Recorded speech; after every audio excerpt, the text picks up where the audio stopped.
Welcome back to the deep dive. Today we're going deep, into the philosophical labyrinth of free will versus determinism. Specifically, we're tackling the arguments for incompatibilism. That's the idea that free will and determinism can't coexist peacefully, our primary source. Excerpts from the Stanford Encyclopedia of Philosophy's entry on, arguments for incompatibilism. Right. And listener, this one's for you. A philosopher ready to grapple with the age-old question, if everything is predetermined, can we really claim our choices are free? We'll be dissecting those complex arguments, exploring thought experiments, and hopefully sparking some insightful reflections along the way. Sounds good. Okay, let's start with the fundamentals. What exactly is incompatibilism? Incompatibilism at its core argues that if determinism is true, meaning everything that happens is an inevitable consequence of the laws of nature and prior events, then genuine free will is simply impossible. It's as if the universe were a perfectly orchestrated symphony with each note predetermined from the very first downbeat. There's no room for improvisation, no genuine choice in such a system. So for incompatibilists, free will and determinism are fundamentally at odds, like trying to fit square pegs into round holes. Precisely. They see these concepts as inherently conflicting, and they've developed some compelling arguments to support their view. Now, before we dive into those arguments, I think it's crucial to establish a clear understanding of determinism itself. It's a bit more nuanced than simply saying everything is predetermined, wouldn't you say? Absolutely. Determinism is a very specific claim about the nature of the universe and its laws. One way to define it is to say that a complete description of the universe's state at any given moment, combined with a complete understanding of the laws of nature, would theoretically allow you to predict the state of the universe at any other point in time, past or future. It's like a cosmic pool table, where if you know the exact position and velocity of every ball and understand all the laws governing their motion, you could predict the outcome of every shot with perfect accuracy. So in a deterministic universe, everything unfolds in a predictable, law-governed sequence, kind of like a chain reaction extending infinitely through time. Exactly. It's the ultimate domino effect, with each event being the inevitable outcome of the preceding events and the unchanging laws of nature. And that raises a very challenging question for free will. If every event is set in motion from the beginning, where does our capacity for genuine choice fit in? Can we truly claim ownership of our actions if they were, in a sense, destined to happen all along? That's a profound question, and one that gets to the heart of the incompatibilist perspective. But hold on, before we get too deep into those implications, I'm wondering if we could clarify a potential point of confusion. Is there a difference between saying everything has a cause and saying determinism is true? Sometimes those ideas get conflated in popular discussions. That's a sharp observation. And you're right, those two concepts are not necessarily equivalent. While determinism implies that every event has a cause, the reverse isn't necessarily true. Even if we accept that every event has a cause, those causes might not be deterministic in nature. Consider the classic example of flipping a coin. There are causes involved, like the force of your thumb and the angle of the flip, but the outcome, heads or tails, is still considered random. So even in a universe where everything has a cause, some of those causes might operate in a way that introduces genuine randomness or chance, which might leave some wiggle room for free will. Precisely, and this is where the debate gets really interesting. Incompatibilists argue that even if we acknowledge some element of randomness in the universe, true free will requires something more than mere chance. They distinguish between an action being random and an action being ours, in the sense of being freely chosen, originating from our own will. That distinction seems crucial to the incompatibilist perspective. So are you saying that for them, free will isn't just about the absence of determinism, but also about a deeper sense of agency and authorship of our actions? Exactly. They're looking for something more robust than simply things could have gone differently. They want to establish that we are the genuine source of our choices, not just passive conduits for a chain of causes deterministic or random. That clarifies the stakes of the debate significantly. Now, the source material we're diving into lays out two primary categories of incompatibilist arguments. The first focuses on the idea that determinism undermines our capacity to be the true cause and controller of our actions, almost like puppets being manipulated by unseen forces. Can you elaborate on this line of argument? Of course. This first category of argument centers on the notion of origination. Incompatibilists argue that if determinism is true, the ultimate origins of our actions lie outside of ourselves, in the distant past, perhaps even at the universe's very beginning. We might feel like we're making choices, but those choices themselves are simply the products of a chain of prior causes extending far beyond our individual control. We're like the puppets in your analogy, moving and acting, but with the strings being pulled by forces beyond our grasp. So it's like saying that even if our choices lead to actions, those choices themselves are simply links in a chain of causation that extends back in time, potentially to the very beginning of the universe. Precisely. And this raises a fundamental question. If our choices are ultimately the result of factors outside our control, in what sense can we genuinely claim those choices as ours? Are we truly the authors of our actions, or are we merely playing out a script that's already been written with each line predetermined by the grand cosmic play? That's a powerful and unsettling image. The idea that our sense of agency might be illusory in a deterministic universe. Are you suggesting that our experience of making choices, of deliberating and deciding, might be more like watching a film unfold with the ending already set in stone? That's a very apt analogy. Incompatibilists argue that this lack of genuine alternative possibilities undermines the very concept of free will. It's not enough to simply go through the motions of choosing. For our choices to be truly free, we need a real ability to do otherwise. If the script is already written, as in your film analogy, our experience of choosing is more about experiencing the predetermined narrative than genuinely influencing the course of events. I'm beginning to see why incompatibilists find determinism so philosophically troubling. It challenges some of our deepest intuitions about ourselves as agents, as beings capable of genuine choice and self-determination. Absolutely. It strikes at the heart of our notions of responsibility and moral agency. If we are not the ultimate source of our choices, how can we be held truly accountable for the actions that flow from them? It seems intuitively unfair to blame the puppet for its stance when the puppeteer is orchestrating every move. That makes a lot of sense. But the source material we're working with also emphasizes the distinction between free will and moral responsibility.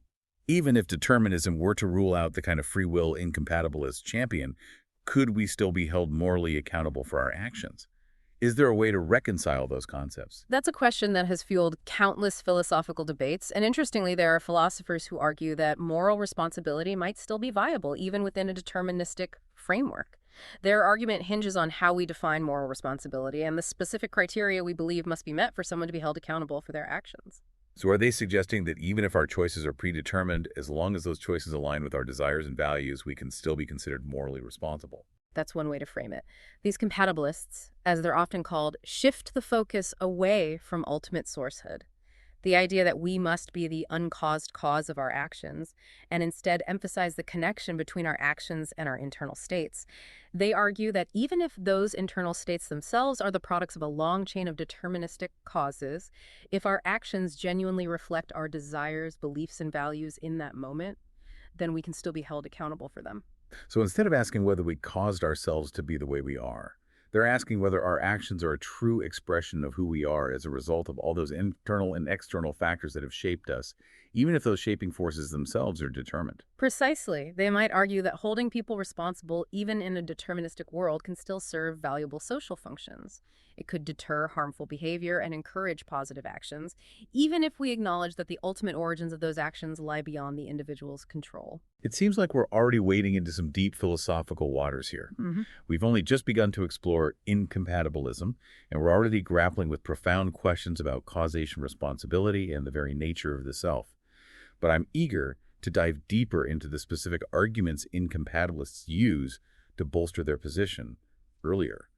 You mentioned that the source material outlines two main categories of incompatibilist arguments. We've touched on the first, which challenges our ability to be the true source of our actions. Yeah. What about the second category? The second category focuses directly on the concept of choice itself. Incompatibilists argue that if determinism holds true, then our future is already set in stone. Even if we don't have access to that pre-written script, we might feel like we have multiple options, different paths we could choose to take, but in reality, only one path is genuinely possible. Our choices, they argue, are illusory in the sense that the outcome is already fixed, even if we go through the motions of deliberation and decision-making. So it's kind of like watching a movie for the second time. Even though you know how it will end, you still experience the suspense and emotions as if the character's choices could lead to different outcomes. But in reality, the film's ending is fixed, predetermined by the frames on the reel. That's a great analogy, and that's precisely the point incompatibilists drive home in a deterministic universe. We might feel like we're making choices, but those choices are already pre-scripted. They could have done otherwise. That we intuitively associate with free will simply doesn't exist. It seems like this second category of argument strikes at the heart of what we typically consider choice. If determinism is true, then our experience of choosing between different options might be more about experiencing a predetermined narrative than genuinely influencing the course of events. Exactly. It's like realizing that the train you're riding is on a fixed track. You might feel like you're moving forward freely, but you're ultimately confined to the path laid out before you. Incompatibilists argue that this lack of genuine alternative possibilities means we don't truly possess the kind of free will that matters. It's not enough to simply go through the motions of choosing for those choices to be truly free.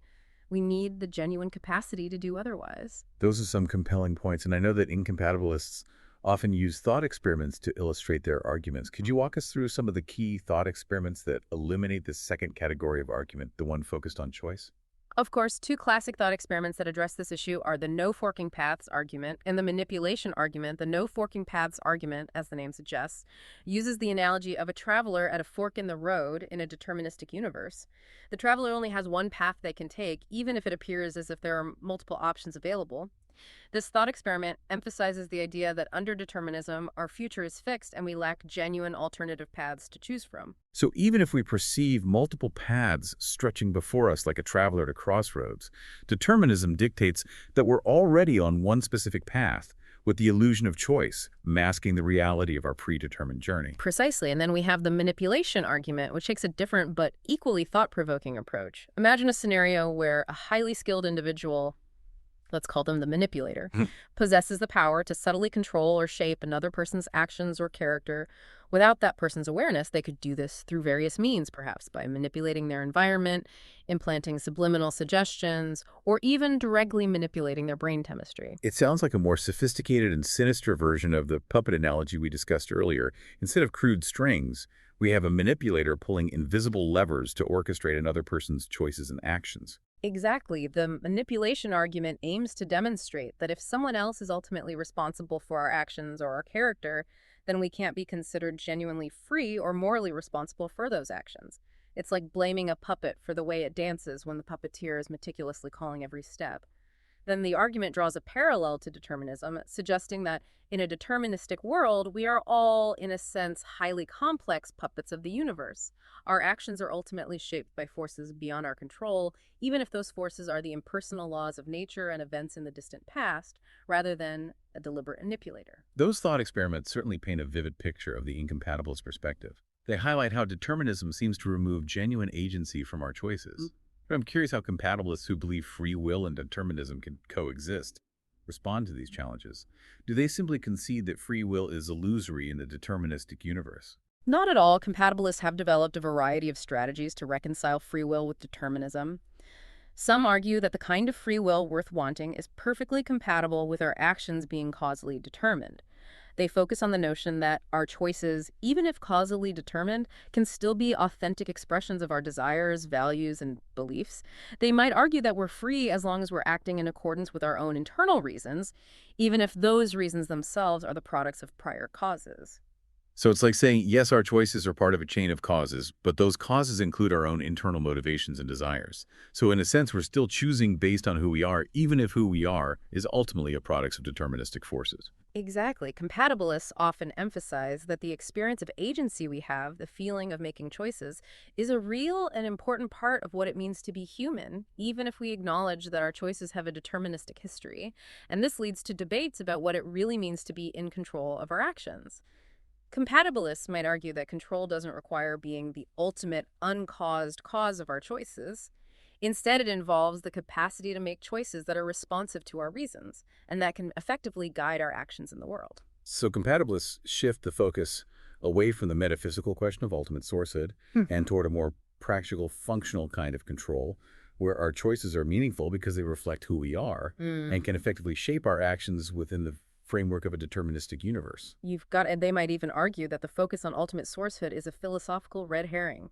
What truly matters is whether our choices are genuinely ours in the sense of reflecting our own internal state and whether they can effectively guide our actions in the world.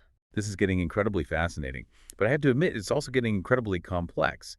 It seems like this debate hinges on how we define key concepts like free will, choice, and control. You're absolutely right, and that brings us to another crucial argument in this debate.